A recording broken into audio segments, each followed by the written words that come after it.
नमस्ते दोस्तों। हिंदी की क्लासिक कहानियों के चैनल में आपका स्वागत है। आज सुनिए सुप्रसिद्ध कथाकारा उर्मिला शिरीष जी की लिखी हुई कहानी धरोहर। धरोहर कहानी में समाज का एक रूप उभर कर आता है। कारगिल युद्ध में शहीद होने वाले जवानों के परिवार वालों के लिए सरकार और संस्थाओं की ओर से की जाने वाली घोषणाओं तथा उनसे मिलने वाले मुआवजों की राशि का बंटवारा।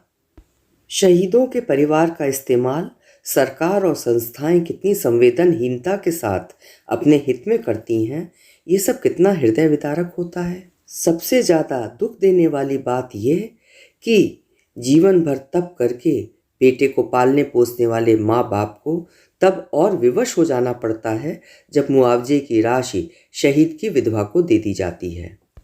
वो विधवा स्त्री अपना जीवन संवारे या पति के परिवार को।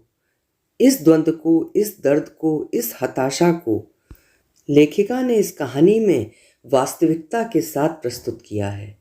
तो शुरू करते हैं उर्मिला शिरीष जी की कहानी धरोहर। वो अपनी संस्था की तरफ से उन लोगों को आमंत्रित करने जा रही थी। उसकी मित्र विभा ने पूरी तरह आश्वस्त कर दिया था कि वो लोग जरूर आ जाएंगे। वो गहरी उत्सुकता व भावावेश से भरी थी।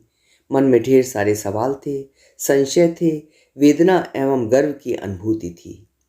अब तक जो कुछ भी टीवी पर देखा था या पत्र पत्रिकाओं में पढ़ा था, वो सब उसके मन मस्तिष्क में छाया हुआ था। एक एक चेहरा व दृश्य याद था। चेतन अवचेतन में उन्हीं के साथ जीती थी, उन्हीं के बारे में सोचती थी। शुरू शुरू में तो रोमांच से पूरे शरीर के स्नायु तनावग्रस्त हो जाते थे। उनके भिंचे हुए जबड़े, प्रबल रुराई के वेग को चेहरे की मांसपेशियों में समेटे चेहरे और शोक के समंदर में डूबी आंखों को देखकर मन थर्रा जाता था। हृदय में श्रद्धा व सहानुभूति की भावना भरी होती। देशभक्ति के तमाम गीत, किस्से, कहानियाँ, पात्र तथा घटनाएं जीवंत हो उठे थे। कई बार तो विश्वास ही नहीं होता था कि वे जो वहाँ हैं, लड़ रहे हैं, मर रहे हैं, हम में से ही कोई है, हमारी ही तरह इंसान है। आज ऐसे ही महान, साहसी तथा कुर्बानी की जीती जागती प्रतिभाओं से मिलने का सौभाग्य उसे मिल रहा था। गर्वानुभूति के पवित्र क्षण उसके जीवन में सबसे यादगार क्षण बनने जा रहे थे। वो सीधे उन्हीं के घर जा पहुंची। विभा वहीं पहुंचने वाली थी। घर ढूंढने में उसे जरा भी दिक्कत ना हुई। बच्चा बच्चा उनका पता जानता था। घर के बाहर खड़ी हुई तो उसकी निगाहें अनायासी खाली पड़े झूले पर जा पड़ी। स्थिर, मौन, किसी की स्मृतियों में खोया एकाकी पड़ा झूला। हालांकि गाय या बकरी ने उसका एक कोना नोच दिया था, मगर उसे देखकर ऐसा प्रतीत हो रहा था गोया आकाश का कोई टुकड़ा मेघों के बीच अटक गया हो। पेड़ पौधों की पत्तियां समय से पहले ही सूख चुकी थीं। जड़ तक उनकी शाखें पीली और विवर्ण होकर गिरने लगी थीं। वे प्यासी थीं, रस विहीन थीं। उन्हें गीली मिट्टी का रस चाहिए था। सतही तौर पर प्रकृति की हर चीज में एक विशेष अवस्था में ही बने रहने की अदम्य कामना दिखाई देती है। अन्यथा ध्यान से देखने पर सभी चीजें मूलतः माटी में मिल जाने को आतुर होती हैं। जो बगीचा कभी हरा भरा और खिला फूला फला रहा होगा, अब जगह जगह पीली व सूखी पत्तियों से भरा हुआ था। परिवार के सदस्यों की उदासीनता तथा विराग दृष्टि स्पष्ट दिखाई दे रही थी।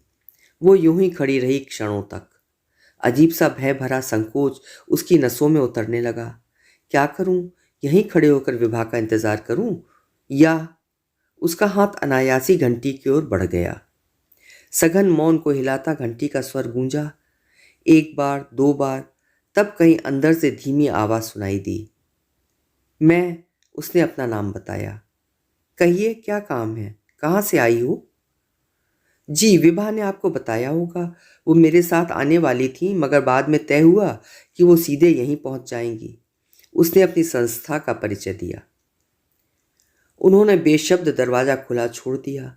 वो पलों तक असमंजस में खड़ी रही कि अंदर जाए या ना जाए, मगर खुला दरवाजा अंदर आने का संकेत दे रहा था।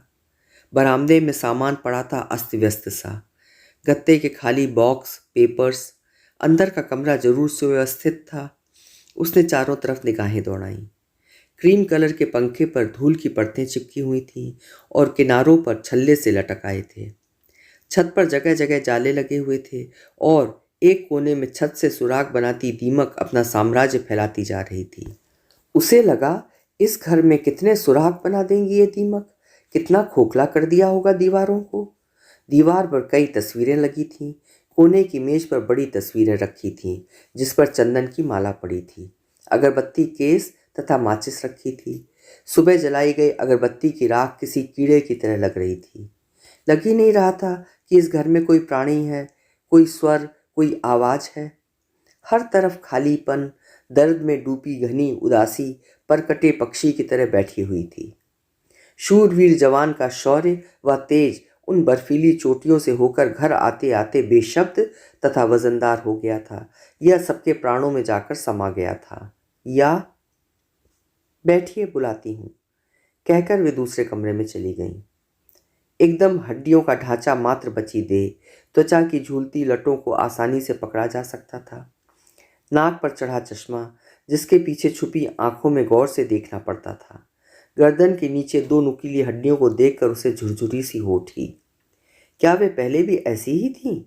या विभा को आ जाना चाहिए? वो मन ही मन परेशान हो उठी। लेकिन सामने खड़ी देशभक्त की मां को देखकर वो श्रद्धाभिभूत हो उठी। मैं आप लोगों से ही मिलने आई हूं। हम लोगों से? फिर कोई कार्यक्रम है क्या? तभी अंदर से एक बुजुर्ग से व्यक्ति आते दिखे जो काफी कमजोर लग रहे थे, पर उनके गोरे रंग के चमक विहीन चेहरे पर हिमशिलाओं सा दृढ़ता का भाव चिपका हुआ था। इनको विभा ने भेजा है। अच्छा, कहो बेटी, उन्होंने बगल में पड़े सोफे पर बैठते हुए कहा। घुटने मोड़ते वक्त उनके मुंह से हल्की सी आह निकली। शायद दर्द होगा। हमारी संस्था आप लोगों का सम्मान करना चाहती है। ये हमारे लिए बड़े गौरव की बात है कि हम आपके परिवार का सम्मान करें। व्यक्तिगत रूप से भी मैं आप लोगों के दर्शन करना चाहती थी। शेष शब्द उसके गले में ही अटक कर रह गए, क्योंकि वे ऐसी तीक्ष्ण विस्मय भरी निगाहों से उसकी ओर देख रहे थे जिनमें पत्थर को भेदने वाला पैनापन था। माफ करना बेटी, मेरा स्वास्थ्य ठीक नहीं है। मेरी हालत तो आप देख ही रही हो। जी, ले जाने व लाने की व्यवस्था हमारी होगी। वो अपनी बात ठीक से प्रस्तुत कर पाती, इससे पहले ही किसी का फोन आ गया। वे उठकर चले गए। वो फिर अकेली हो गई। वहां ठहरा सर्द अवसाद उसकी नसों में उतरने लगा। आप बाद में आ सकेंगी, उन्होंने वहीं से कहा। वो बाहर निकल आई, खुली हवा में, रोशनी में, लेकिन मन वहीं रह गया उसका। क्या बुरा मान गए वे? मेरे मुंह से कुछ गलत निकल गया क्या? वे मुझसे मना न करके विवाह से मना करवा देंगे? जिस प्रभामंडल में दमकते चेहरों की कल्पना उसने कर रखी थी, उसके विपरीत यहाँ तो विषाद व उदासी में डूबे चेहरे ही दिखे। सच है, जीवन से बढ़कर कोई शब्द, कोई दिलासा, कोई राग, कोई खुशी, कोई चमत्कार नहीं हो सकता, क्योंकि जीवन स्वयं में एक आशा है, आलोक है। जहाँ जीवन नहीं होता वहाँ का वातावरण और कैसा होगा? तो क्या तुम नृत्य का उत्सव देखने की आकांक्षा लेकर गई थीं? क्या सोच रही थीं कि महिमा मंडित नृत्य के बाद यहाँ लोग खुश होंगे, हंस रहे होंगे, संतुष्ट होंगे? उसने स्वयं को धिक्कारा।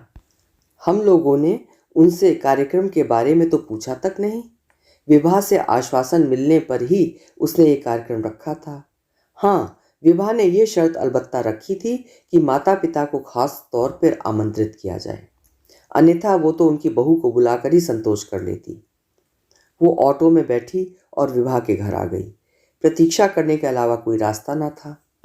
इन क्षणों में तो उसे यही चिंता क्लांत कर रही थी कि अगर उन्होंने मना कर दिया तो संस्था में उसकी कितनी बेइज्जती हो जाएगी। विभा को भी क्या लिखकर भेजेगी कि इन लोगों का सम्मान नहीं किया जा सका। सोच सोच कर तनाव बढ़ता जा रहा था, मगर अपने तनाव एवं उद्विग्नता से ज़्यादा उसे इन लोगों की अनकही मनोव्यथा को रिद रही थी। क्यों वो उनके जीवन में झांकने की कोशिश कर रही है?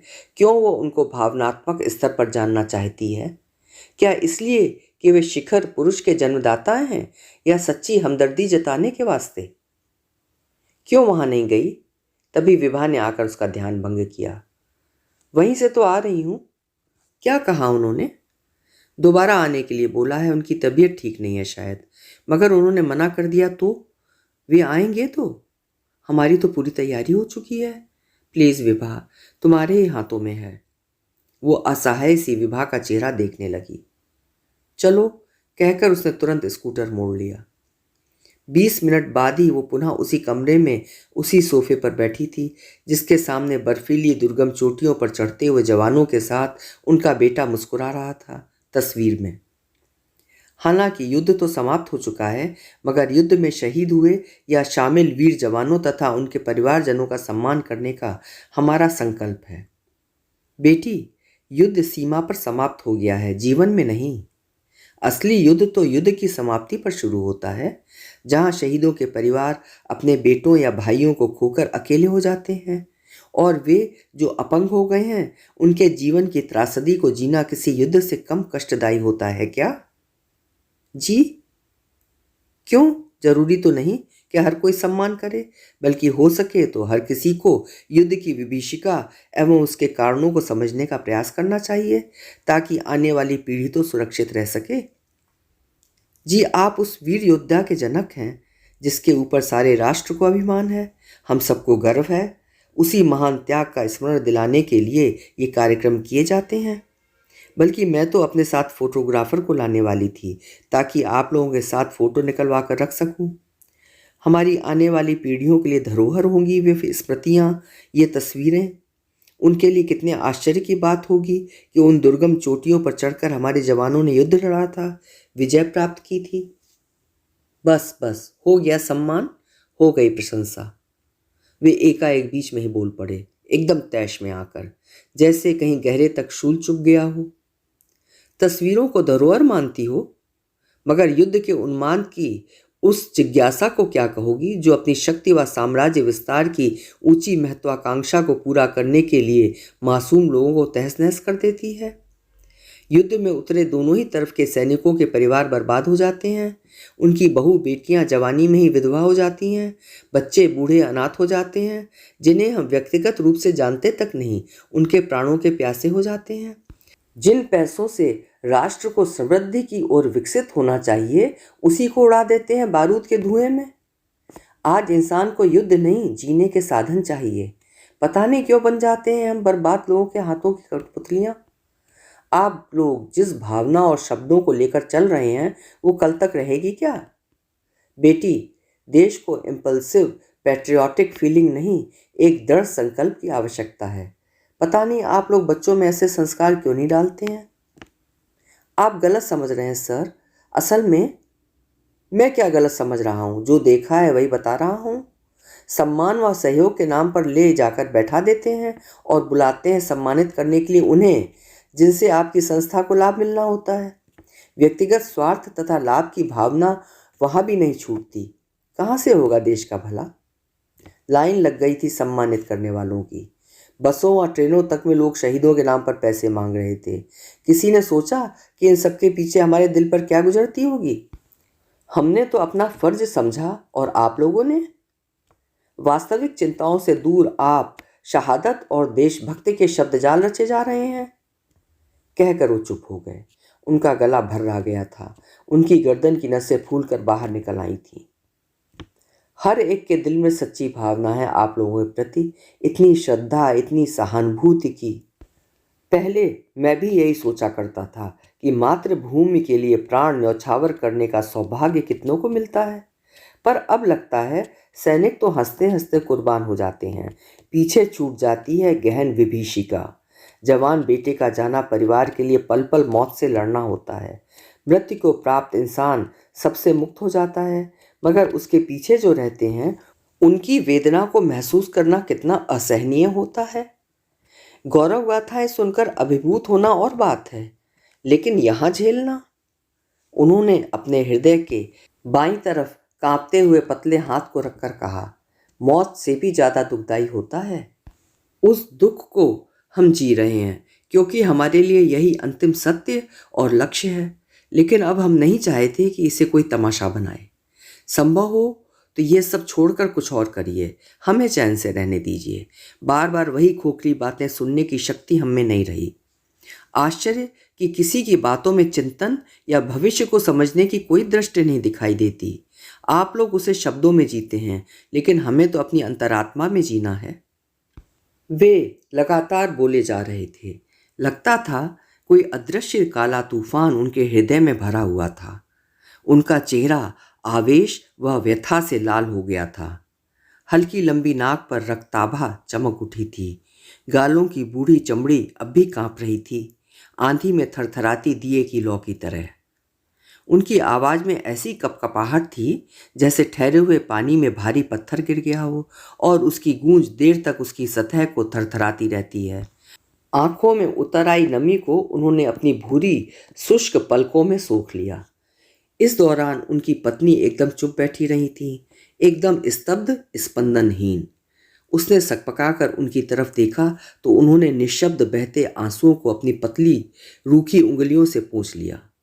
साए साए करता अवसाद उन चारों के भीतर पहाड़ से टकराती तेज हवाओं की तरह उतरता जा रहा था। उसने तस्वीर की तरफ देखा। हंसता खिलखिलाता चेहरा, सैनिक वर्दी पहने खड़ा उनका बेटा, माता पिता के कंधों पर झूलता 2-2.5 बरस का उनका बेटा, स्कूल यूनिफॉर्म में दोस्तों के बीच मुस्कुराता बेटा। और भी तस्वीरें थीं जो अपने विदेह अस्तित्व और उपस्थिति से उस कमरे की पीली पड़ती धूसर दीवारों को थामे हुए थीं। जीवन की बहती निर्द्वंद धारा अचानक ही इधर उधर गुम हो गई थी। विभा ने उसका रुआंसा चेहरा देखा तो पास में आकर हाथ दबाकर जताया कि वो बुरा न माने, इस तरह की अप्रत्याशित स्थिति में सहज हो जाना चाहिए। उन्होंने कांपती गरजती आवाज में कहा, माफ कीजिए, मैं आपका मन नहीं दुखाना चाहती थी, लेकिन लेकिन आप भी क्या कर सकती हैं? आपको भी तो रस्म अदायगी के लिए भेजा गया है। वो विडंबना ही तो है कि यहाँ हर विचारधारा तथा महापुरुष का अवदान रस्म अदायगी के रूप में स्मरण किया जाता है। हमारा आचरण गिरगिट की तरह रंग बदलने वाला हो गया है। वो चुप, निरंतर सहमी सी देखती रही उस चेहरे को जो अपने भीतर की उफनती धाराओं को थाम कर संयत होने की निष्फल चेष्टा कर रहा था। आप खुश होंगी कि आपने हमें बुला लिया है। संस्था खुश होगी कि उसने एक बार शहीद के परिवार को सम्मानित किया है, और दर्शकों को लगेगा कि उन्होंने एक वीर जवान के माँ बाप को प्रत्यक्ष देखा है। सरकार खुश होगी कि उसने अपना दायित्व निभाया है। पर यह सब सिनेमा हॉल में बिताए गए समय की तरह नहीं है, तत्कालिक भावावेश में बहाने वाला। बाहर निकलते ही सारी सहानुभूति और संवेदना खत्म। क्या होता है बाद में? भूल जाते हैं सब कुछ। उस उफनती हुई देशभक्ति की धारा को बांध सका कोई? सिर्फ नहीं भूलते हैं तो कुछ लोग। अपंगों की जिंदगी जीने वाले भुक्तभोगी, बिना हाथ पांव के जिंदा रहना है उन्हें। कोई है जो उन्हें शामिल कर ले अपने जीवन में? हर बार जख्म खरोच कर जाने वाले असल में हमारी तकलीफ को औपचारिकताओं में बांधकर किताबी शब्द रटकर कितना महसूस कर पाएंगे? बोलते बोलते वे थक से गए। एकदम निढाल हो सोफे पर अधलेटे वे आंखें मूंद कर पता नहीं किस दुनिया में डूब गए। उनकी सांसें तेज तेज चल रही थीं। अब ये सब सहन नहीं होता। शांत हो जाइए, क्या हो गया है आज आपको? इस बार उनकी पत्नी ने उन्हें रोकते हुए कहा। नहीं, कहने दीजिए, उसने अपने मनोभावों को नियंत्रित करते हुए कहा, किंतु अनजाने ही अंदर से वो उनके दुख और संताप की सहभागी हो गई थी। उनको देखकर अवाक थी वो। उसे पहली बार महसूस हुआ कि उसने इस दुनिया और इस जिंदगी के बारे में क्यों नहीं सोचा। क्यों नहीं उसने सोचा कि देवत्व तथा महानता के पीछे भी मनुष्यत्व की सामान्य सी लगने वाली भयावह पीड़ छुपी हो सकती है। युद्ध विराम के बाद संतोष एवं राहत की सांस लेकर निश्चिंत होने वाली वो इस सुलगती हुई स्थिति की आंच तक नहीं झेल पा रही, जबकि वे सब इसके बीच बैठे हुए हैं, सांस ले रहे हैं। ओह, सांस ले रहे हैं। ओह, अंकल की तबीयत ठीक नहीं है। इस बार विभा ने स्थिति की गंभीरता को भांपते हुए कहा। नहीं बेटी, आपसे क्या कहें, समय के इस प्रवाह में ऐसे कड़वे और अजीब अनुभव हुए हैं कि कुछ कहने की जरूरत नहीं है। अपना रोना मत रो। जब परमात्मा ही दयालु नहीं रहा तो हमें किसी की दया या सहानुभूति चाहिए भी नहीं। वो उठकर खड़ी हो गई। उसे लगा थोड़ी देर और रुकी तो उसके आंसू टपक पड़ेंगे। मन में गहरे तक व्यथा की छुरी उतर गई थी, जैसे एकाएक बर्फ का गोला निगल लिया हो। कुछ चुभता, पिघलता एवं बहता महसूस हुआ। मृत्यु चाहे युद्ध के मैदान में हो या बंद कमरे में, शब्द उसे महान, पवित्र तथा गौरवान्वित क्यों न कर दें, उनका दुख व प्रभाव कम नहीं होता। अब समझ में आया, थोपे गए युद्ध के उन्माद को खत्म करने के लिए और अपनों पर ही वार करने से कतराते, सकुचाते एवं हताश होते अर्जुन को क्यों इतनी गहनता, सूक्ष्मता तथा विराट रूपों में आत्मा की अमरता व परमात्मा की बात समझानी पड़ी थी। क्यों संबंधों और अपने परायों को लेकर इतने तर्क देने पड़े थे। कृष्ण जानते थे कि युद्ध में त्यागी गई देह और अपनों का बिछोह अर्जुन को जीवन से विमुख तथा पराधीन कर सकता है। मगर क्या अर्जुन युद्ध जीतने के बाद भी उस मनोव्यथा से उबर पाए थे? आह, महानता और असाधारण साहस के भीतर छुपी साधारण माँ बाप की स्पृहाएं और बेटे के प्रति वियोग की अंतहीन पीड़ा को कौन समझ सकता है। शब्द है, भाव है, उनका विराट आभा मंडल है, उसकी स्मृतियां हैं, पर वो ही नहीं है जिसके लिए सब कुछ गढ़ा गया था, जिसके साथ में सब थे। उसने चिट्ठी व लिफाफा खोलकर रख दिया और मौन हाथ जोड़कर बाहर निकल आई। उसे लगा अभी अभी बंदूक की गोली उसके सीने को भेदती हुई निकल गई है। उसका सिर चकराने लगा, हल्का सा चक्कर महसूस हो रहा था उसे। हालांकि विभा ने कहा भी कि मैं बाद में फ़ोन करती हूँ, मगर उससे कुछ बोलते नहीं बना। कांपते कदमों से वो बाहर निकल आई। मेरा बेटा, देशभक्ति, संस्था, सम्मान, महानता, तमाम शब्द उसके हृदय पर ओलों की तरह गिर रहे थे। हृदय को भेदने वाली वो दुख भरी दृष्टि जिसमें अंदर का विलाप हिलोरे मार रहा था, वो दहकते दर्द की पहनी धार। कितनी बातें थीं जो पूछना चाहती थी। उफ, क्या पूछती कि बेटे के शहीद होने पर कैसा लग रहा है, नौजवानों को क्या संदेश देंगे, देश के प्रति आपकी क्या भावनाएं हैं। उसे स्वयं से वितृष्णा हो उठी और वो कितनी क्षुद्र बातें कर रही थी उनके सामने, कितना छोटा सा उद्देश्य लेकर पहुंची थी उनके सामने। स्वयं को कितना गौरवान्वित महसूस कर रही थी कि उनको बुलाकर एक संस्था की मामूली सी प्रतिनिधि बनकर जा पहुंची, ये जताने के लिए कि देखो समाज और हम आपके लिए क्या सोच रहे हैं, कैसे याद कर रहे हैं। आत्मग्लानि से उसका हृदय फटने लगा। अरे हाँ, उनकी बहू को भी देखना चाहती थी, वो बाहर निकली ही नहीं। क्या घर में नहीं थी? रास्ते पर उसका मन तीव्र बेचैनी से छटपटाता रहा, यहाँ तक कि खाना खाते वक्त, सोते वक्त उन दोनों के चेहरे ही उसकी स्मृतियों और चेतना को उद्दीप्त करते रहे। और इधर टेबल पर पड़ा है कार्ड, पंखे की तेज हवा में फड़फड़ाता हुआ। हाथ नहीं बढ़ पा रहे हैं उठाने को। पता नहीं क्यों कोई अदृश्य शक्ति खींच रही है। महान वीर योद्धा, सहनशील, धैर्यवान जननी, न जाने कितने शब्द चमकते व ओझल होते नजर आ रहे हैं। प्रेस वाले, कैमरामैन, टीवी, सबका सामना करते हुए भीतर तक कुछ धसकने लगता है।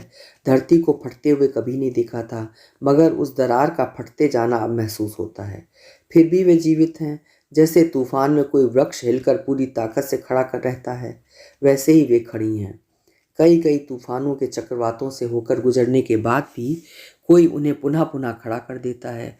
उन्होंने कागज को उठाकर रख दिया और पति के ठंडे पसीजते हाथों को अपनी मांस विहीन हथेलियों में लेकर बुदबुदाई। उठिए।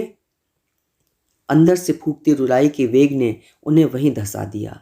बेशब्द सिसकियां, बेशब्द आंसू, कांपती पतली काया। पति ने उनकी पीठ को जोर से थाम लिया, कहा कुछ नहीं, बह जाने दो इस उबलती हुई कमजोर धारा को। जब आंखें साफ हुईं तो दृष्टि बेटे की तस्वीर में झांकते चेहरे पर जा टिकी। नहीं, आंसू नहीं, नहीं। लगा अभी आकर कहेगा, बात बात पर क्यों रोती हो, साधारण माँ नहीं हो तुम, एक सैनिक की माँ हो जिसका हृदय पत्थर की तरह होना चाहिए। उसकी मजबूत बाहों को छुड़ाती वो कहती, पत्थर पर भी जब घन पड़ते हैं तो वो भी टूट जाता है। इस दुनिया में ऐसी कोई चीज नहीं है जिसे तोड़ा ना जा सके। हाँ, भाग्य मानकर स्वीकारना और बात है, जो नहीं है उसकी कमी को कोई पूरा नहीं कर सकता। माँ, जीवन से बढ़कर कर्तव्य होता है। देश के लिए आगे बढ़कर उसकी रक्षा करने में जो चुनौतियां आती हैं, कठिनाइयां आती हैं, उनको झेलकर ही अपने लक्ष्य को पाया जा सकता है। काश मैं अपनी डायरी लिख पाता, अपनी अनुभूतियां व्यक्त कर पाता। तुम्हें कमजोर नहीं पड़ना है माँ, जहाँ शरीर नहीं होता वहाँ आत्मा होती है, अंतः शक्ति होती है। फोटो से बात करते हुए वे फिर उसके बचपन में लौट गईं। मासूम सा गोल चेहरा मगर बेहद तेज, चीते की तरह फुर्तीला। आंखों में अदम्य आकर्षण था, तेजस्विता थी, जादुई सम्मोहन। शरारती और निडर तो इतना कि घोर अंधकार में भी आधी रात को अकेला चला जाता था। भूतों को बोतल में बंद करने के सैकड़ों उपाय होते थे और बिलों को खोद खोद कर अंडे निकाला करता था। कीट पतंगे शीशियों में बंद करके फिर उड़ा देता। एक बार तो कुत्ते को छत से छलांग लगवा दी थी घास पर। कितना पीटा था उन्होंने। बेमौत मारे जाने के पापा की बात कहकर माफ़ी मंगवाई थी ईश्वर से। पेड़ों से छलांग लगाना और दोस्तों के बीच अचार की फांक से लेकर महंगी से महंगी चीज़ें बांटकर खाना और खेलना उसकी आदतों में था। कुछ भी बनाकर रख दो, सब दोस्तों में बांट देता। बाहर से नाराज होती पर भीतर ही भीतर उसकी निस्वार्थ प्रवृत्ति से अभिभूत भी रहती थी। जब उसकी उम्र के बच्चे साइकिल चलाने से डरते थे तब वो स्कूटर चलाना सीख गया था। लंबा इतना कि 10 वर्ष की उम्र में ही 15-16 वर्ष का लगने लगा था। स्कूल के दोस्त हों या मोहल्ले के, सभी उसको अपना कैप्टन बनाया करते थे। घर में कितना सामान पड़ा रहता था, पता चलता इस दोस्त का है या उसका। कितना विश्वास करते थे वे सब उस पर। देखते देखते समय गुजर गया था मौसमों की तरह। प्रकृति अपने स्वभाव से संरचना करती है जीवों की। हर जगह उनके बच्चे की तारीफ होती। लंबा भरा घटीला शरीर, दृढ़ भुजाएं, गोरा व दमकता रंग। जब धूप में से खेल कर आता था तो सूरज की तरह तपता था उसका चेहरा। सब कहते हीरो बनेगा वो तो। हीरो? हाँ, हीरो बनकर ही तो चला गया। देश का हीरो, युद्ध वीरों का हीरो, उन दुर्गम पहाड़ियों का हीरो। एनडीए की परीक्षा पास करके जब वो ट्रेनिंग के लिए जाने लगा था तब पहली बार उनका मन चिंताओं से घिर गया था। भावनाओं पर ममत्व छा गया था। ये कैसा रास्ता चुना तूने, जो हिमालय से भी ऊंचा और उज्जवल है, चुनौतियों से भरा। मुझे चुप देखकर पूछता, ओ माँ क्या सोचती रहती हो। आकर लिपट जाता था। उसकी मजबूत व सख्त बाहों के कसाव से एक क्षण के लिए तो उसकी सांस रुक जाती थी। फिर गोदी में उठाकर उन्हें घुमा देता चारों तरफ। मेरी प्यारी सी माँ, तू चला जाएगा तो हम लोग कितने अकेले हो जाएंगे। छोटू तो है और दीदी भी। वो अपने घर चली जाएगी और छोटू तो हॉस्टल का होकर रह गया है। छुट्टियों में भी उसे घर आने की सुधि नहीं रहती है। दोस्तों क्या चला जाता है। फिर भी तुम अकेली नहीं हो, पापा हैं और सारा संसार तुम्हारा है माँ। ऊपर से देखोगी तो सारी दुनिया गोल नजर आती है और नीचे से अलग अलग। डायलॉग मत मार। पता नहीं कहाँ कहाँ से शब्द चुनकर बोलता है। तुझे तो कवि होना चाहिए था। यहाँ से। और वो छाती पर हाथ रखकर कहता, वाकई क्या वो इतना ऊंचा उठ गया था, शब्दों से भी ऊपर। नहीं, बनावटी बातें नहीं बोल सकता कोई भी। उसकी अंतरात्मा से निकलते थे भाव। अलौकिक भाव भरा था उसकी बातों में। अभी नौकरी करते हुए मात्र 3 वर्ष हुए थे कि माँ की जिद पर ही उसने बहन के हाथ पीले करने के बाद तुरंत विवाह कर लिया था। पढ़ी लिखी सुंदर सौम्य बहू पाकर वे लोग बेहद खुश थे। दीर्घ और कठिन साधना पूर्ण हो गई थी उन दोनों के जीवन की। छोटी सी नौकरी में बच्चों के लिए सपने देखना और उन्हें साकार करना आसान नहीं था, मगर मन में संकल्प था, अनुशासन था जीवन में, समग्र रूप से समर्पण था। परस्पर विश्वास में जीते थे वे। इस बार वो अकेला नहीं आया था, बहू को भी साथ लाया था। तुम दादी बनने वाली हो, इसकी देखभाल यहाँ ठीक से हो सकेगी। घर में इतनी खुशी, इतना उल्लास भर गया था उन लोगों के बीच कि रात दिन का अंतर मिट गया था। बेहिसाब ठहाके और ऐसा हंगामा कि माँ को बार बार टोकना पड़ता था, पड़ोसी जाग जाएंगे। कितने गुदगुदाने वाले आनंद से भरे सपने थे, कितनी मधुर बातें थीं, कितनी सुंदर तैयारियां थीं घर में, कि तभी जैसे दूर सीमा पार की हलचलों ने देश की अस्मिता को ललकारा था। हेडक्वार्टर्स से तुरंत ड्यूटी ज्वाइन करने का आदेश आ गया। घर में जैसे सब गूंगे हो गए थे, सन्नाटा छा गया था। माँ रात भर सो न सकी थी। उसका मन संशयों व कराहों में डूब गया। प्रसव पीड़ा से भी बड़ी पीड़ा थी मन में, जिसे न रोका जा सकता था न बांधा जा सकता था। सीमा पार के हालात ने गहरे तक विचलित और उद्विग्न कर दिया था। बस परमात्मा ही उनके लिए पथ प्रदर्शक और रक्षा करने वाला अवलंब रह गया। यही वे पल होते हैं जब मनुष्य स्व से परे परमात्मा के करीब पहुंच जाता है और छोड़ देता है स्वयं को उनके संरक्षण में। चिंता मत करना माँ, सीमाओं की रक्षा करना हमारा फर्ज है। कुछ नहीं होगा मुझे, उस पर तो विश्वास है ना तुम्हें? जो भी करेगा शुभ ही करेगा। हमारा कर्म, हमारा धर्म, हमारी चिंता सब कुछ वहीं से शुरू होती है और वहीं जाकर परवान चढ़ती है। इसलिए दिल में कोई पछतावा मत लाना। खाना परोसती माँ के हाथ कैसे तो कांप उठे थे। आंखों के सामने बादलों की छायाएं उतर आई थीं। बीनू, माँ पापा अब तुम्हारे भरोसे हैं। भूलना नहीं कि यहाँ मेरी जगह तुम हो, इसलिए सबका ख्याल रखना। वहाँ मेरी परीक्षा है, यहाँ तुम्हारी। जाते जाते कहा था उसने। ऐसे क्यों बोल रहा है तू? एक दूसरे के दायित्वों का निर्वाह करना मानव धर्म है, कर्तव्य है। हकीकत से मुंह नहीं मोड़ना चाहिए माँ। ईश्वर रक्षा करेंगे, उनकी ड्यूटी निभाने का वक्त आ गया है। हर पल हम तुम्हारे साथ हैं बेटे। गले लगाते वक्त और चरणों से उठाते वक्त यही शब्द निकले थे पिता के मुंह से, मगर अंदर कुछ तैर रहा था, फड़फड़ा रहा था। बावजूद इसके उन्होंने कुछ भी जाहिर नहीं होने दिया था। सब खामोश थे, अवसन्न, अंतर वेदना को जब्त करके एक दूसरे को छूते, सांत्वना देते हुए। ट्रेन में बैठाते वक्त तक जैसे अपने हृदयों को बांध कर रखे हुए थे। कैसा तो लगा था लौटते वक्त, जैसे छोटे से बच्चे को अकेला छोड़ दिया हो।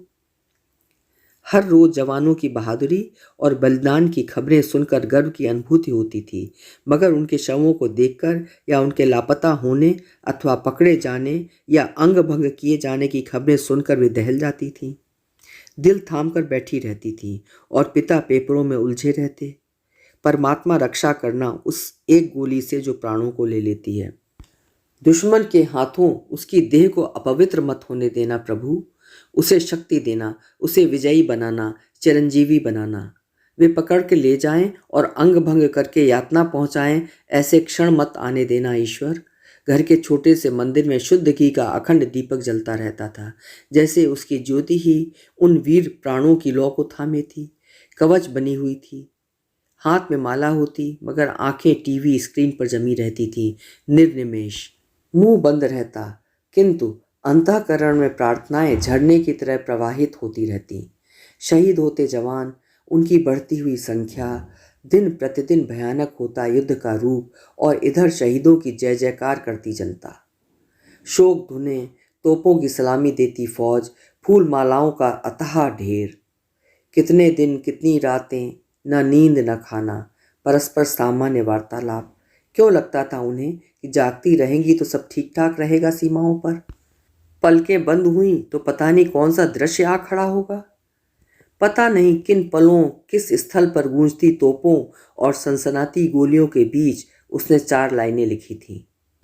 पूज्य माँ पापा, आप चिंता मत करना। यहाँ कोई शंका, कोई डर नहीं रहता। मृत्यु से भय भी नहीं लगता, जीवन से मोह नहीं रहता।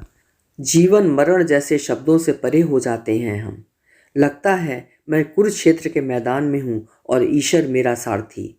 एकमात्र लक्ष्य है विजय, देश विजय का उन्माद, विजय की आकांक्षा, विजय की चरम सीमा। देश सम्मान, लगता है ये सीमा नहीं मेरी छाती है, जिसको घायल होने से, पद दलित होने से बचाना है। युद्ध क्षेत्र में न जाने क्यों माँ, तुम्हारे द्वारा सुनाई गई बचपन से गीता के शब्द शब्द समझ में आ रहे हैं। गीता का पाठ कर लिया करो माँ, ताकि आपके मन को शांति व शक्ति मिलती रहे। बीनू और छोटू को प्यार, दीदी को प्रणाम, आपका बेटा।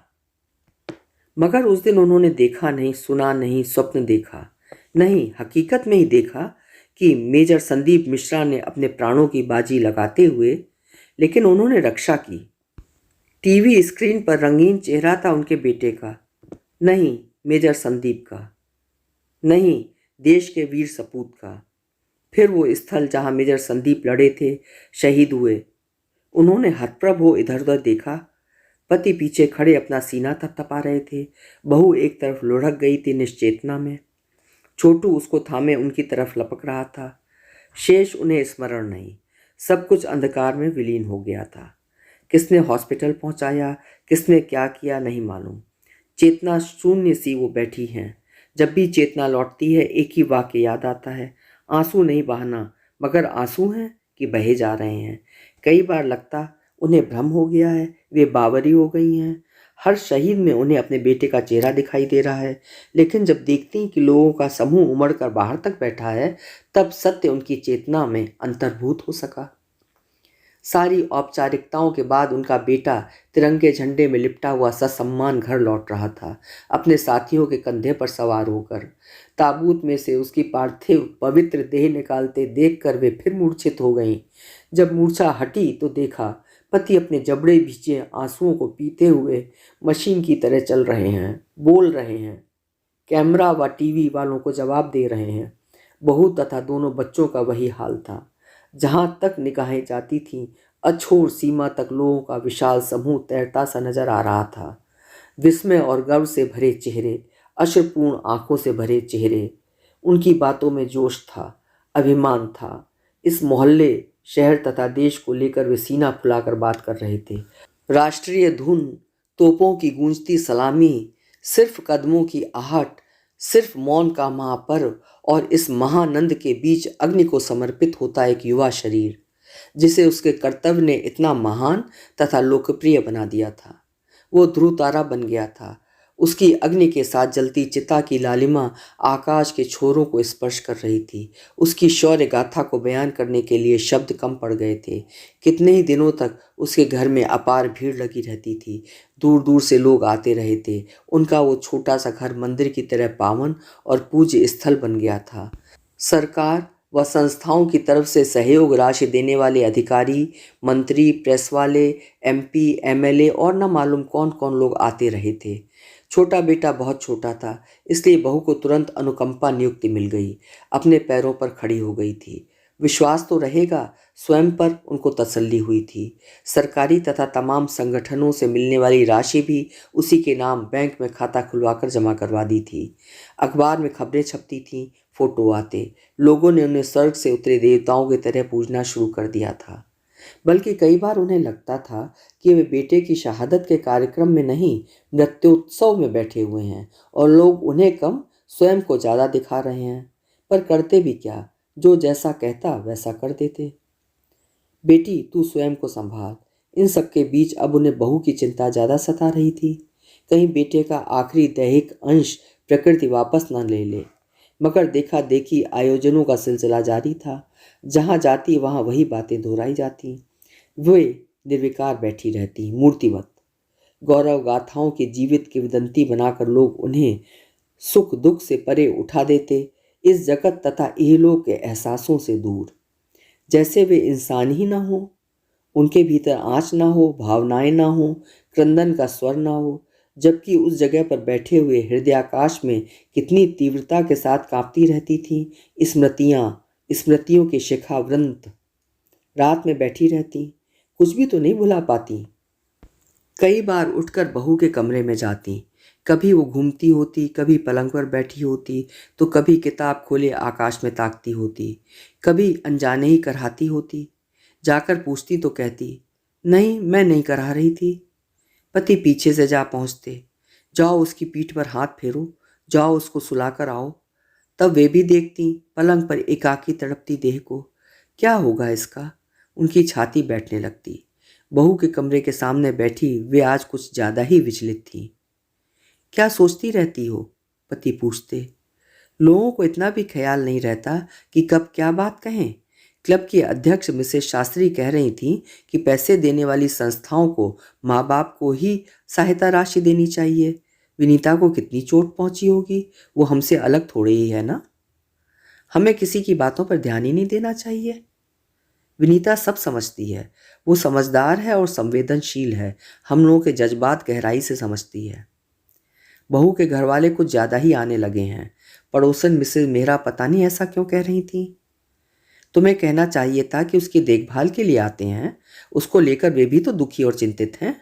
आखिर वे भी तो हमारे अपने लोग हैं। उनका दर्द हम ही महसूस कर सकते हैं विनीता को लेकर। वे पति से अपने मन में उठने वाली शंकाओं का समाधान तो करवा लेती, मगर पति भी कुछ दिनों से विनीता को लेकर बेहद चिंतित और दुविधा में थे। उनके चेहरे पर छाई वेदना को कभी उन्होंने कम होते नहीं देखा। वो हमारे पास रहेगी भी? एकाएक ही उनके मुंह से निकल पड़ा। क्यों नहीं रहेगी? वो हमारी बहू कम बेटी से भी ज़्यादा बढ़कर है। उसका भला बुरा अब हमारे अलावा कौन सोचेगा? लोगों की सहानुभूति उसके साथ है क्योंकि वो जवान है, उसका सारा जीवन उसके सामने पड़ा है। पैसों से इंसान का अकेलापन नहीं पटता। तुम तो औरत हो, माँ हो, बेहतर ढंग से सोच समझ सकती हो। वे थके व भीगे स्वर में पति को समझाने लगी, उनकी बातों का प्रत्युत्तर देने लगी, पर स्वयं अवसाद भरे दिल को विश्वास नहीं दिला पा रही थी। मन अशांत और उद्भ्रांत क्यों रहता है हर पल? सुबह 10 बजे किसी आयोजन में जाने का कार्यक्रम तय था। बेटी, अब हमें किसी आयोजन में नहीं जाना चाहिए। अपनी व्यक्तिगत जिंदगी देखो, सेहत पर ध्यान देना जरूरी है। हाँ, आज कुछ पैसे निकाल लाना, छोटू को भेजना है, या चेक काट कर रख जाओ, पापा निकाल लाएंगे। जी, परसों भी जाना है हम लोगों को। मना कर दो। उन लोगों ने सारी तैयारी कर ली होगी। अचानक मना कर देने से कार्यक्रम बिगड़ जाएगा, विनीता का भाई बोला, जो उसे लेने आया था। इस समय उसको आराम की जरूरत है। उनको थोड़ा बुरा तो लगा, मगर उस समय वे चुप ही रहीं। उसे क्या समझाएं? बार बार उन्हीं बातों से कितनी मानसिक यंत्रणा सहनी पड़ी है। आने वाले बच्चे पर उसका असर तो पड़ता ही है। हर समय दूसरों का मुंह देखोगी? तुम्हें स्वयं क्या करना है ये सोचो। पूरा जीवन है तुम्हारे सामने। हम लोग कहाँ कहाँ आकर तुम्हारा सपोर्ट करेंगे, सलाह देंगे। भैया प्लीज, विनीता ने उसे टोका। मैं तुम्हारी जिंदगी के बारे में सोचकर कह रहा हूं, भावुकता में आकर सब कुछ मत दे देना, वो हल्के मुलायम स्वर में बोला। और उसी शाम विनीता की माँ का भी फोन आ गया। क्या हम विनीता को ले जाएं? क्यों, वो हमारे पास ही रहेगी। ये दुख हम सब मिलकर सहेंगे। उसकी देखभाल ठीक से हो जाएगी। वो स्वयं पर ध्यान नहीं दे पा रही है। थोड़ा माहौल भी बदलना चाहिए। यहाँ देखभाल में कोई कमी महसूस हुई उसे? कहा उसने? फिर उसके अलावा हमारा कोई है भी तो नहीं। छोटू को तो बाहर ही रहना है। आप लोगों की भावनाएं समझती हूँ, मगर आने वाले बच्चे का भी तो ध्यान करना पड़ेगा। वो हमारा है, हमारे बेटे का अंश, खून, वही तो जीने का आसरा बनेगा। वे बोलते बोलते भावुक और ममतालु हो उठी। वो आती जाती रहेगी, यही ठीक रहेगा। और मैं सोचती हूँ कि विनीता को सरकारी क्वार्टर का पोजीशन भी ले लेना चाहिए। भविष्य पता नहीं कैसा हो। ये वो क्या सुन रही हैं? उन्हें विश्वास ही नहीं हुआ। अनौपचारिकता तथा आत्मीयता के तार ढीले पड़ने लगे। वे चुप हो गईं। इससे आगे वे बोल भी नहीं सकती थी। सब कुछ विनीता के ऊपर था। अतीत व भविष्य की संभावनाओं के बीच डोलता उनका मन कि उनके साथ रहना, उनके साथ निभाना, उनका पक्ष लेना, उनको जोड़ना, न सिर्फ स्वयं से बल्कि बच्चे से भी। उस मन को नहीं जान पाई थी वे, इसलिए क्या करती। उन्हें लगा सब कुछ वक्त की तरह हाथ से निकला जा रहा है। बहू रात को ही माँ के घर चली गई थी। उसको बैग सहित जाते देखकर उनकी आंखों से आंसू भर भरा कर बह पड़े थे। बहुत संभालने की कोशिश की, मगर हृदय मेघाच्छादित हो गया था। रात की नीरवता में डूबे घर में दो प्राणी जैसे परस्पर देखकर भी अनदेखा करने का अभिनय कर रहे थे और शायद एक ही बात सोच रहे थे। लगता है अब विनीता लौट कर नहीं आएगी। क्यों, ऐसा क्यों लग रहा है तुम्हें? वे जानबूझकर बात टालना चाहते थे। जानते हैं, पपड़ाए हुए जख्म को जरा सा कुरेदने पर रक्त मज्जा बह सकता है। सारा सामान लेकर गई है। सामान ले जाने से क्या होता है? हमारे बेटे का अंश उसके भीतर है। अच्छा, तो हम ही लोग आगे बढ़कर उसके भविष्य के बारे में सोचें, कुछ करें। पूरा जीवन है सामने। इतने बड़े समाज में एक अकेली लड़की, कोई अच्छा सा लड़का। पागल हो गए हो क्या? एकाएक उठकर खड़ी हो गई, जैसे बिच्छू ने डंक मार दिया हो। विस्फारित नेत्रों से पति के चेहरे को देखती रहीं, जो सामने था। सिर घूमता लगा या चारों तरफ की चीजें कुछ समझ में नहीं आया। लगा गूंगी हो गई हैं, अपाहिज। शब्द अटक गए हैं कंठ द्वार पर। बेटे ने वायदा लिया था उससे। अभी तो बच्चे के बारे में सोचिए। जो मान सम्मान गौरव उसे मिल रहा है, वो हमारे बेटे के कारण ही ना। मेजर संदीप की पत्नी के रूप में उस सम्मान का कोई मूल्य नहीं है क्या उसके जीवन में? उन्होंने डूबते स्वर में कहा, जैसे कोई घायल आदमी भगवान के सामने न्याय मांग रहा हो अपने कर्मों का। तुम किन बातों में उलझी हो वंदना? ये अभी की बातें हैं, आज की। इससे भी आगे जिंदगी है या नहीं? और जिंदगी सिर्फ यादों के सहारे, आयोजन की भव्यता या नौकरी की व्यस्तता से नहीं काटी जा सकती है। हमारा बच्चा हमें मिल जाए बस।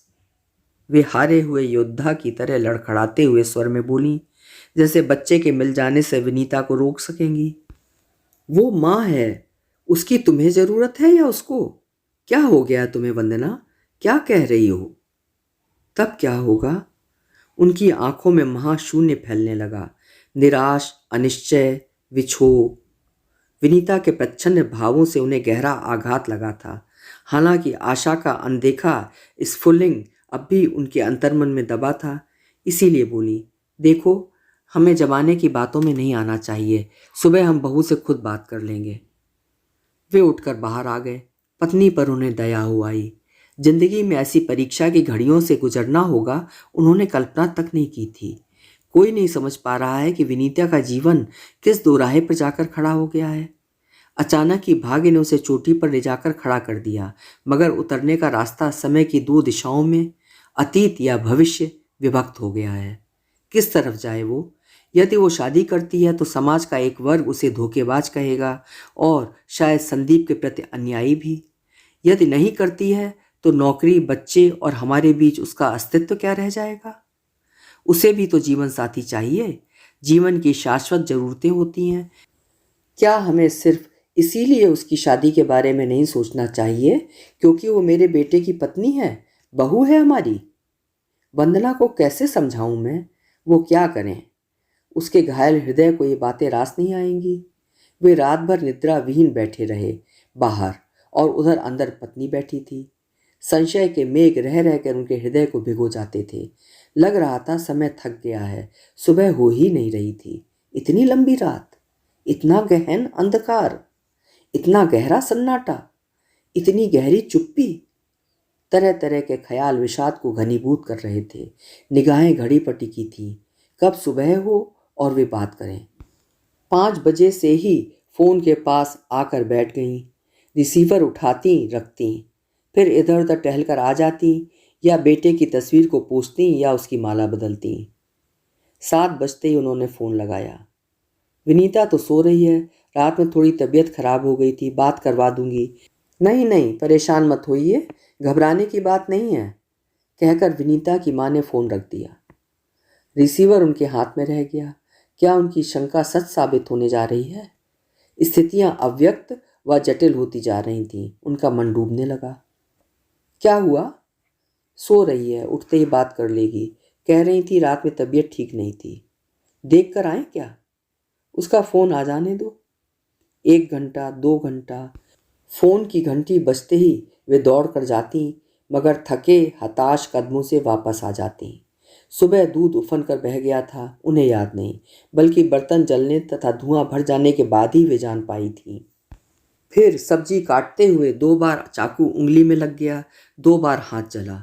फिर बर्तन निकालते व रखते वक्त कितनी बार बर्तन हाथ से गिरे। बाथरूम में पैर फिसला तो बरामदे में गिरते गिरते बची। कभी लगता आंखों से कम दिख रहा है तो कभी लगता वे सपना देखकर जागी हैं। अब लगाकर देखो, पति ने उनकी मनःस्थिति देखकर कहा। जल्दी में थी, फ़ोन नहीं कर सकी। आप लोगों को कहीं जाना भी था। जाएंगे क्या? 4 बजे तक आ जाएगी। कोई बात नहीं, उन्होंने रुंधे गले से कहा। सोचने लगी, विनीता कौन है? अपनी बेटे की पत्नी, अपनी बहू, इस घर की वंशज, अपने पोते की माँ? कोई भी नहीं, कोई भी नहीं, दूसरे की बेटी। खून का रिश्ता, मगर उसे किस हैसियत से पूछा जा रहा है? बेटे की पत्नी के नाते ना। फिर तो वो हमारी बहू है, संदीप की पत्नी, इस घर की है वो। शास्त्र झूठे नहीं हो सकते। शादी के विधि विधानों के पीछे कोई तो गहन सोच व चिंतन होता है ना। वे स्वयं से पूछ रही थी, उत्तर दे रही थी। अजीब सा द्वंद्व मथ रहा था उन्हें। नहीं, अटूट रिश्ता है हमारा। वे फिर विश्वास का धागा लपेटने लगी मन की रील पर। शाम तक इंतजार करना था। मन में डर भी था कि पता नहीं विनीता क्या कह दे। पैसों की भी जरूरत थी क्योंकि छोटू का फ़ोन भी आ गया था। हमने कहा था ना कि वो नहीं लौटेगी। उन लोगों ने उसे दूसरी तरह से ही समझा दिया होगा कि 3-3 लोगों की जिम्मेदारी का भार तुम क्यों उठाती हो? छोड़ो छोड़ो और स्वयं के भविष्य के बारे में सोचो। तुम फिर वही बातें करने लगी। वो औरों से अलग है और हमें भी औरों से अलग हटकर सोचना चाहिए। सत्य से मुंह छिपाने से क्या सत्य बदल जाएगा? जो हो रहा है उस पर आवरण मत चढ़ाओ, बल्कि स्वीकारो। रात 8 बजे उन्होंने फिर फ़ोन लगाया। बेटी जल्दी आ जाना, अकेले में जी घबरा रहा है। तुम यहाँ रहोगी तो घर भरा भरा लगेगा। तुम्हारे जाने के बाद से तो एकदम उदासी छा गई है। तुम्हारी तबीयत तो ठीक है? ड्राइवर रख लेंगे तुम्हारे लिए। देखो हिम्मत नहीं हो रही हो तो छुट्टी लेकर आराम करो। मम्मी, मैं कुछ दिन यहीं रहना चाहती हूँ। यहाँ केयर भी हो जाएगी, अन्यथा आप लोगों की ही तकलीफ बढ़ जाएगी। नहीं बेटी, कोई तकलीफ नहीं होगी, बल्कि मन लगा रहेगा। मम्मी, आप लोग अपना ख्याल रखना। वे कुछ कहती इससे पहले ही फ़ोन कट गया। वे वहीं बैठ गईं। लगा सांस अटक गई है। वे कुछ बोलना चाह रही थीं, मगर उन्हें लगा कि तेज हवाओं ने घर के भीतर अंधड़ ला दिया है। तूफान में तो सांस लेने में कठिनाई होती है। रुलाई का वेग इतनी जोर से फूटा कि उन्हें संभालना पड़ा। स्वयं को संभालो वंदना। जवान बेटे की शहादत सहन कर ली तो क्या दुनियादारी से नहीं जूझ पाओगी? हमें किसी भी स्थिति से भागना या घबराना नहीं है, सामना करना है। संदीप का बेटा, हमारा बच्चा, वो भी चला जाएगा, वो भी। मोह को तोड़ो वंदना, अन्यथा इसी तरह तड़पती रहोगी। वे उन्हें बाहर ले आए।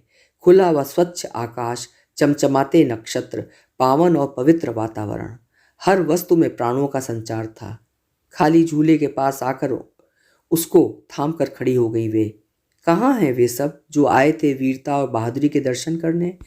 कहाँ हैं वे सब जो श्रद्धांजलि अर्पित करके जन्म जन्मांतर तक साथ निभाने का वचन देकर गए थे? कहाँ हैं वे सब? वो अंतहीन भीड़, वे आकाश को थर्रा देने वाले नारे? नहीं नहीं, कोई नहीं है। एक सनातन शून्य व्याप्त है चारों तरफ। लो चाय पियो। उन्होंने पत्नी की पीठ सहलाते हुए उनकी पलकों को अपनी उंगलियों से सहलाया। त्याग को आंसुओं से मत धो, उसका कोई मूल्य नहीं होता वंदना। इतना रुदन ठीक नहीं, और जीवन को भावनाओं से नहीं तौला जा सकता। छोटू का क्या होगा? उसकी पढ़ाई? उसे हॉस्टल से बुला लो, यहीं किसी स्कूल में पढ़ लेगा। 1 साल तो रह गया है, समझाना पड़ेगा उसे भी। चलो अंदर चलो, सो जाओ। सुबह जब वे बाहर निकली तो देखा पति पहले से ही तैयार बैठे हैं। कहीं जा रहे हो? फिर उन्होंने सहमते हुए कहा, पेपर देखा? बहू की तस्वीर छपी है उस लड़की के साथ जो हमें बुलाने आई थी। उन्होंने देखा, उनकी आंखें लाल मुंदी हुई लग रही थीं और पलकें भी सूज गई थीं। समझ गए रात भर रोती रही होगी। जिस आत्मिक और मानसिक भावना में जी रही थी वो महसूस करके भी छू नहीं सकते थे। सोच रहा हूँ कहीं कोई नौकरी ढूंढ लूँ, या जो थोड़े बहुत पैसे हैं उससे कोई छोटा मोटा काम धंधा शुरू कर लूँ। काम धंधा, नौकरी? चलते तो बनता नहीं है तुमसे, कैसे करोगे? बैठे बैठे का कोई काम, कुछ तो करना ही पड़ेगा जब तक छोटू की नौकरी नहीं लग जाती तब तक। उन्होंने अपने पतले पतले पाँवों को जोर जोर से थपथपाया, जैसे तैयार कर रहे हों लंबी दौड़ के लिए। दरवाज़ा खोला तो सामने चिट्ठी पड़ी थी, छोटू की थी। लिखा था, मैं एनडीए की तैयारी कर रहा हूँ, इसलिए परीक्षा के बाद घर नहीं आऊँगा। 1000 रुपये अतिरिक्त भेज देना। आप लोग अपना तथा भाभी का ख्याल रखना। पत्र पढ़कर उन्होंने पति की ओर बढ़ा दिया और स्वयं जोर से दरवाजे को पकड़कर वहीं बैठ गईं। अभी आप सुन रहे थे उर्मिला शिरीष जी की लिखी हुई कहानी धरोहर। एक शहीद की शहादत के बाद उसका परिवार किन मानसिक यंत्रणाओं से गुजरता है, उसका इतना सजीव और वास्तविक चित्रण उर्मिला शिरीष जी ने इस कहानी में किया है कि देश के हर नागरिक को ये कहानी पढ़नी और सुननी चाहिए, जिससे उन्हें इस बात का एहसास तो हो कि हम जिस सुरक्षित सीमाओं के अंदर बैठे हैं, उन सीमाओं की रक्षा करने वाले शहीदों का परिवार किन मानसिक यंत्रणाओं और कष्टों से गुजरता है। मैं यहाँ पर लेखिका उर्मिला शिरीष जी को भी कोटिशा धन्यवाद देती हूँ कि उन्होंने जन जन तक शहीदों के परिवार की भावनाओं को पहुँचाया। फिर मिलेंगे ऐसी ही किसी उच्च स्तरीय कहानी के साथ। आपका समय शुभ हो, मंगलमय हो।